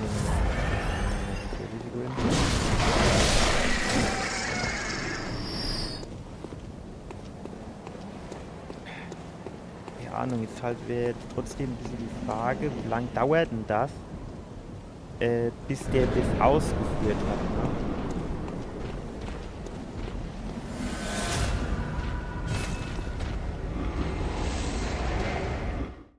ne? Das geht relativ flott eigentlich.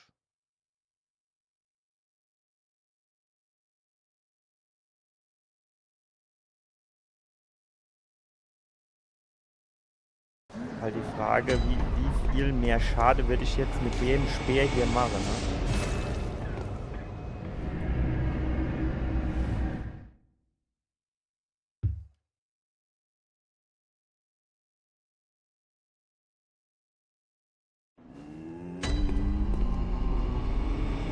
Guck mal, bei der du Uflinde, wie war denn das? Willkommen daheim. Was wünscht? Nun gut, lasst mich. Also.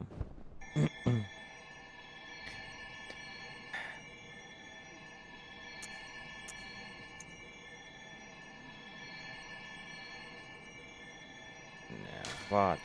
Jetzt müssen wir nochmal abbrechen. Ich will sie erst mal wissen, Lebt was meine wohl, Waffe guter Jäger. Möget verstattet. ihr euer Heil in der wachen Ja, jetzt Welt babbel nicht so viel, lass mich jetzt dumm mal gucken. Hopp. So, das will ich wegmachen. Waffen. So, aber das Hackeball macht ja eigentlich mehr Schaden, ne? 90. Ah ne, warte, was ist denn das erste und was ist denn das andere? Das andere macht 142 und das andere 195. Ne, das ist die Haltbarkeit. Ist wahrscheinlich aufgrund der Haltbarkeit hat er das Dings abgezogen, wird wahrscheinlich, ne? Gut, es hat natürlich auch, dass auf Stärke tun sie beide mit D skaliere.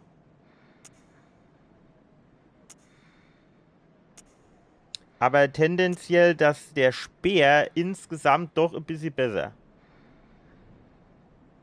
Aber ist egal, auf jeden Fall. Ne, das Hackeball tut mit D besser skaliere. Aber mit den anderen zwei schlechter. Das heißt, man müsste eigentlich jetzt, wenn man für die Waffe wäre es ganz gut, wenn man in Stärke mache. Willkommen daheim. Was?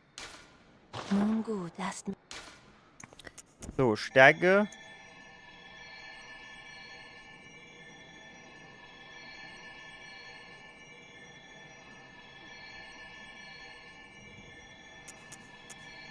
Ich weiß halt nicht, Arkane.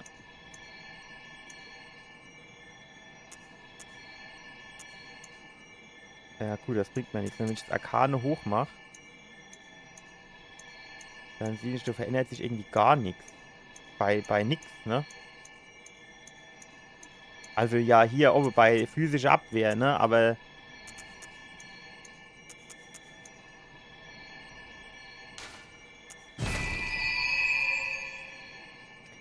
so, und dann fehle jetzt quasi noch 23 für noch ein Level, was natürlich schon wieder blöd ist. Aber das könnte man ja dann unter Umständen auch hier irgendwo investieren. Warte, noch Gegenstände verkaufen. Kann man da irgendwas gut verkaufen? Bringt Einsicht.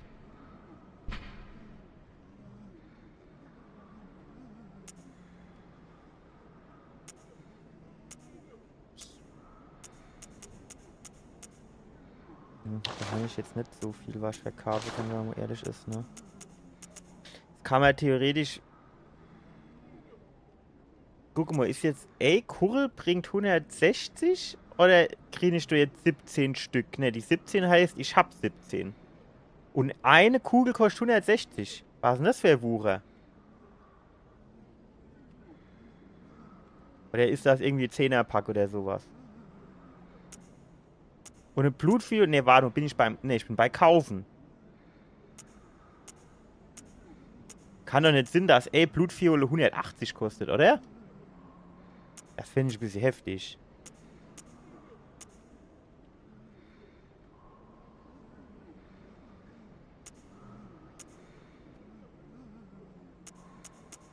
Also die Preise sind wohl, guck mal, da, wenn ich jetzt Kiesel steche, ne, kann ich für 1 verkaufen und wenn ich 1 kaufe, brauche ich 10. Was ist denn das für ein Schiss hier? Wie kann ich denn hier... Ah, die Jäger-Axt, was kostet die dann? 1100. Die kaufen wir mal. Die ist schön 9 auf Stärke.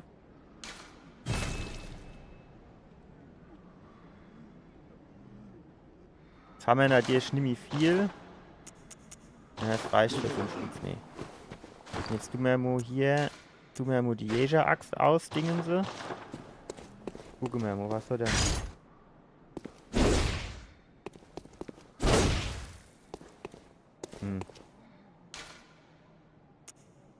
Probieren wir jetzt mal aus. Ob das einen Fortschritt bringt oder nicht.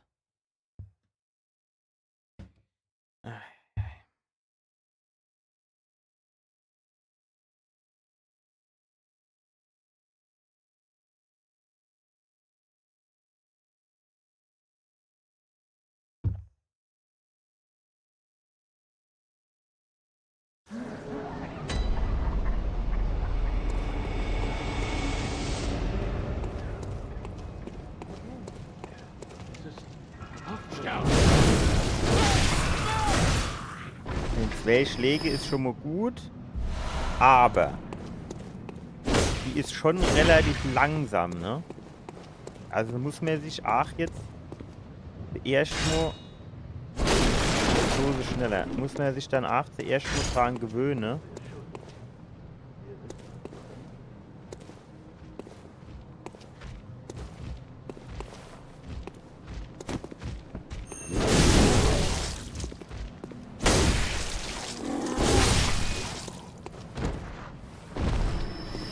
Haut natürlich schon hin, so ist nicht. Eigentlich auch ganz geil.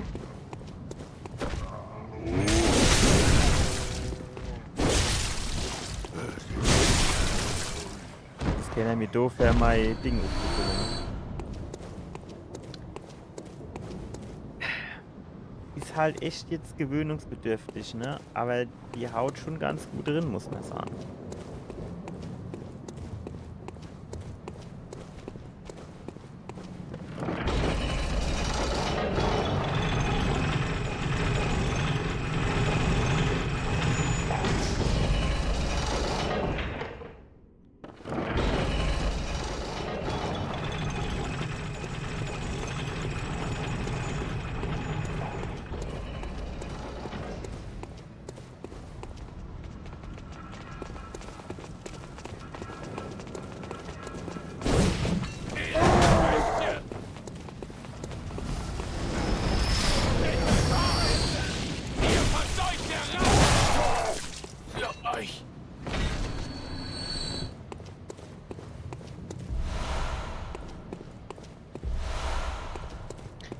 Ja, Molotow-Cocktail ist halt theoretisch ganz geil, aber praktisch macht der jo auch dann bei vielen Gegner quasi keinen Schaden. Also jetzt nur als Beispiel hier der Werwolf, der dann kommt in der 2. Phase. Eigentlich für mich ist ja eigentlich eher die 3. Phase, ne? Aber okay, das war natürlich schon großer, gar nicht mehr.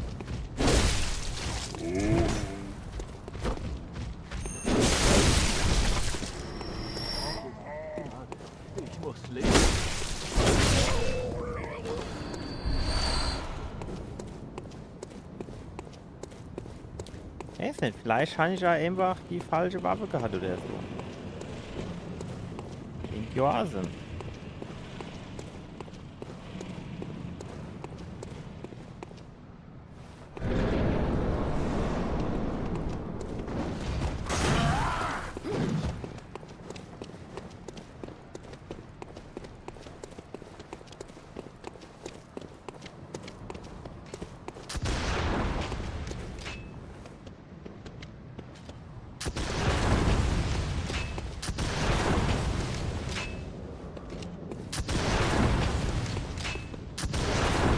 Kannst du ja noch was anderes. Vor allem, wie viel Kugel hast du? Das dauert halt so lange.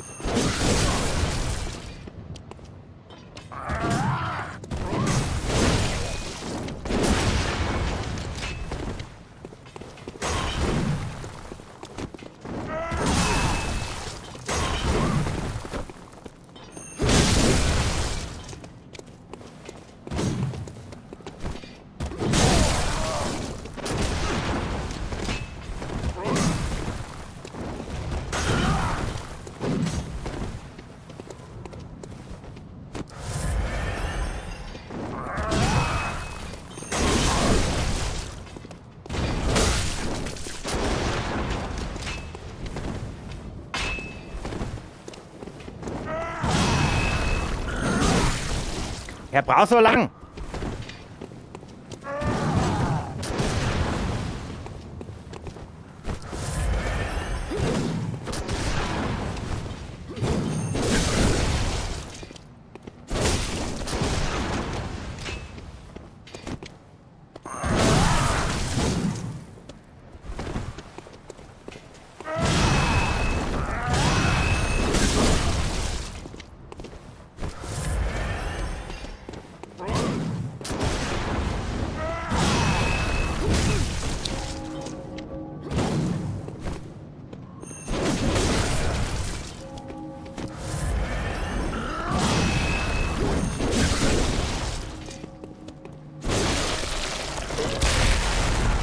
Doch.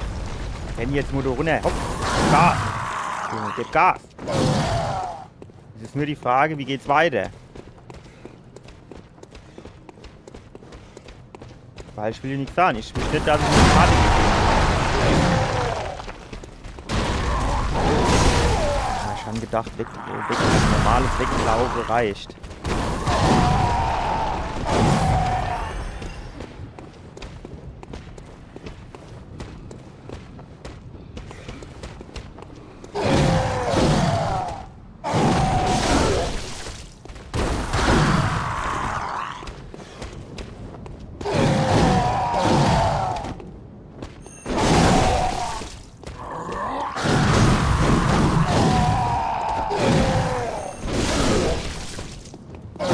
Nein, nicht Giersperre, nicht Giersperre, nicht Giersperre.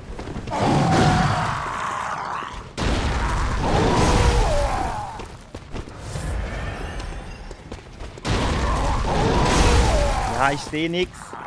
Nein, falsch. Falsche Taste.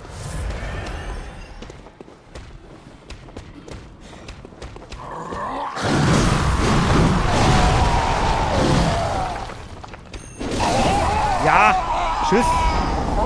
Herrgott, du ne, bitte noch ein Moos. Hat ja lang genug gedauert.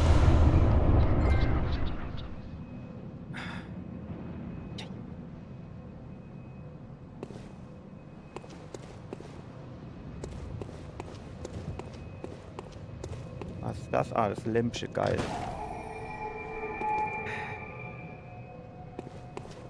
Gucken wir mal, ob da noch irgendwelche Items rumliegen. Erstmal nicht so, wie es aussieht. Gehen wir jetzt erstmal den Jägertraum. Wie kann man jetzt eigentlich die Dinger reparieren? Müssen wir gleich mal gucken, wie viel Haltbarkeit unser Action noch hat.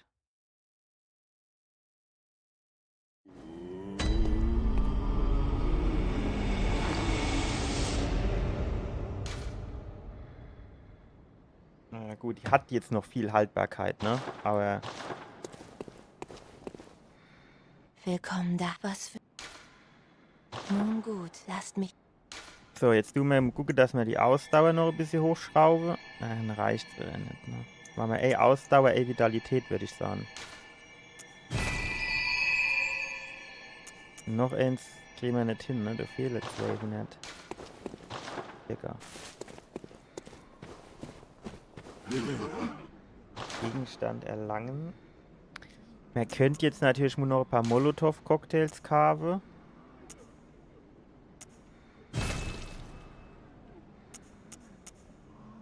In der Hoffnung, dass die gegen den Baum gut sind.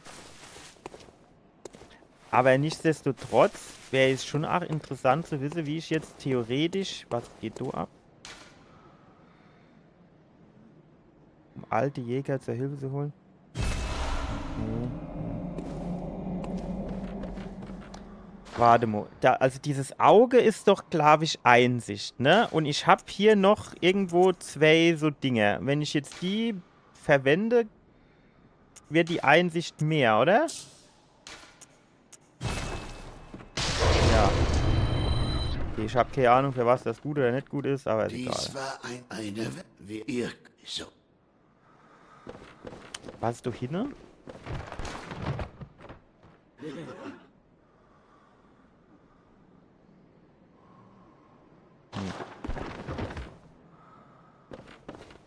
Jetzt habe ich vergessen, was der da vorne gesagt hat, wenn ich ehrlich bin. Dies war einst eine Werkstatt, in der die Jäger, wir haben nicht mehr so viele Werk. Ihr könnt gerne alles sogar die... Warte mal. Werkstatt. Lager. Was heißt denn hier? Werkstatt. Waffen verstärken. Waffen mit Blutstein verstärken. Ach, geil. Jetzt, pass auf. 240 Blutechos und Blutscherbe mal 3.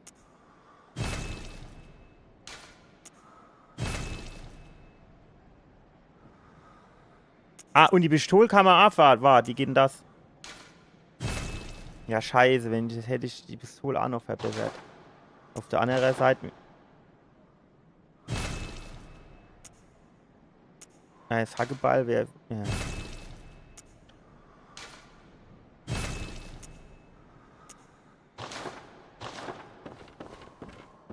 Erinnerungsanlass, ne? Ist für die Aufgabe nicht vorhanden.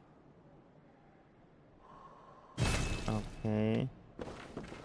Gut, aber jetzt weiß ich zumindest mal, wie der Shit hier geht. Jetzt müsst ihr eigentlich die Waffe noch mehr Schade machen, oder? Was war hier? Oh, da müssen wir jetzt erst Sache insammeln, ne?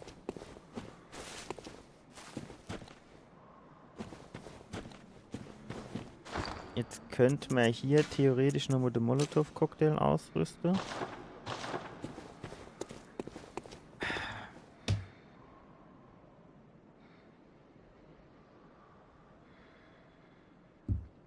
Ich schwanke so ein bisschen zwischen. Mir höre jetzt auf, dass man mit einem Erfolgserlebnis aufhöre und ich gehe zum Baum und gucke, wie der läuft. Ich tendiere dazu, dass wir sagen, mir höre auf, weil dann kann ich endlich mal mit einem Erfolgserlebnis aufhören. Und jetzt habe ich hier die Waffe aufgelevelt. Warten wir gucken noch mal. Also hier die Waffe. Die macht jetzt 116 plus 9 Schade. Jo, es ist jetzt halt auch nicht so viel wie davor. Ich glaube, davor waren es 98 plus 3 oder so. Also quasi 101. Und jetzt sind wir bei 125. Ich meine, ist schon mehr, aber ist jetzt nicht so ein riesiger Sprung. Aber ich habe da halt auch bei dem Spiel hier noch nicht so das Gefühl dafür, quasi wie viel das sozusagen ausmacht. Gut, ist auch klar, dass ich jetzt hier mit Arkane jetzt nicht viel holen konnte, weil die haben alle gar bei Arkane genau nix, ne?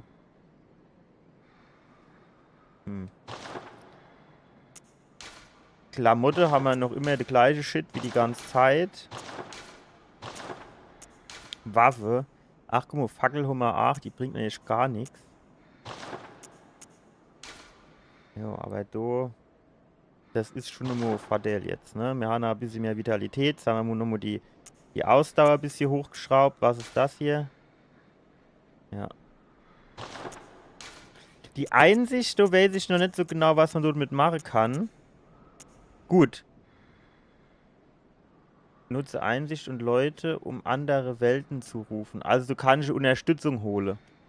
Aber ich würde es eigentlich lieber ohne Unterstützung machen. Schalte mal abfeuern, beendet die Zusammenarbeit und verhindert sie. Okay, naja, von mir aus.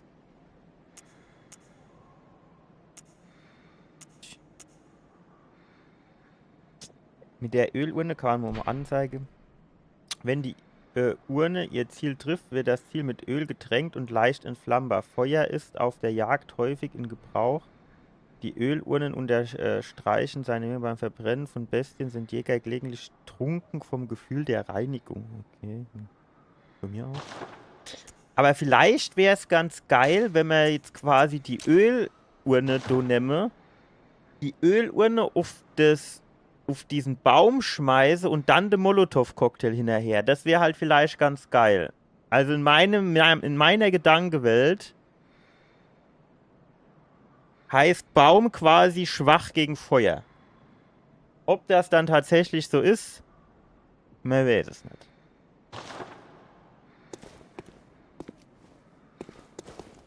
Und was ist hier? Ein Ort zum Aufwachen. Was ist das so? Das ist quasi the way to go, ne? Kann man zu Grab Oedons, Ödons, wie auch immer gehen. Für die Brücke wäre wahrscheinlich das hier am günstigsten, ne? Dann kann man da runter, kann dann dort rechts die Treppe hoch und dann kommt man, glaube ich, zu der Brücke.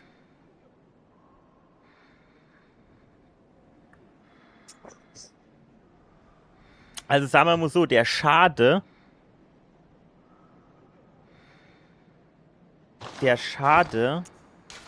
zwischen dem Speer und dem Hackebeil, der Unterschied, der war schon extrem groß. Obwohl der Speer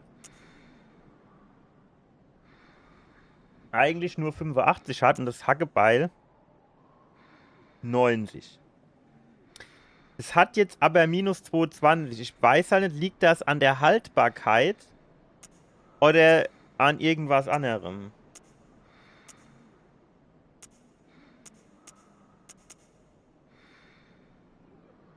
Ich weiß auch jetzt nicht, ob das klug war, die Jägeraxt aufzuleveln, weil man jetzt vielleicht als nächstes die allergeilste Waffe überhaupt kriegt. Zum Aufleveln, ne? Oder zum Beispiel, wo kann man denn diese Blutdinger farmen, um mehr Level aufzuleveln? Das war irgendwie, weiß ich nicht, das... War das, ob ich bei Dark Souls am Anfang auch so Probleme hat? Ich weiß es nicht. Naja, gut, ihr Leute. Also, am Montag müsste es jetzt eigentlich weitergehen. Zumindest fällt mir jetzt erstwo auf Anhieb nichts in, warum da was irgendwie dagegen sprechen sollte. Also, wir rechnen jetzt erstmal mit Montag geht's weiter und dann probieren wir am Montag den Baum noch mal zu machen. Und gucke dann halt mal, wie weit wir bei dem Baum kommen. Jetzt neue Axt, ne, die mehr Schaden macht. Bisschen aufgelevelt. Vielleicht Molotow-Cocktails am Start, so irgendwas in dieser Richtung. Das heißt, da müssen wir halt dann mal gucken, ob wir da was, sagen wir, einen Schadenssprung machen. Von 15 Schade pro Schlag auf vielleicht 115. Wäre vielleicht ganz geil. Ich habe so ein bisschen mal Zweifel dran, aber die Hoffnung stirbt zuletzt. Und dann wünsche ich euch auf jeden Fall noch einen schönen Abend. Schöner Sonntag, guter Start in die neue Woche. Und dann sehen wir uns am Montag wieder. Ne? Also, bis dann. Ciao.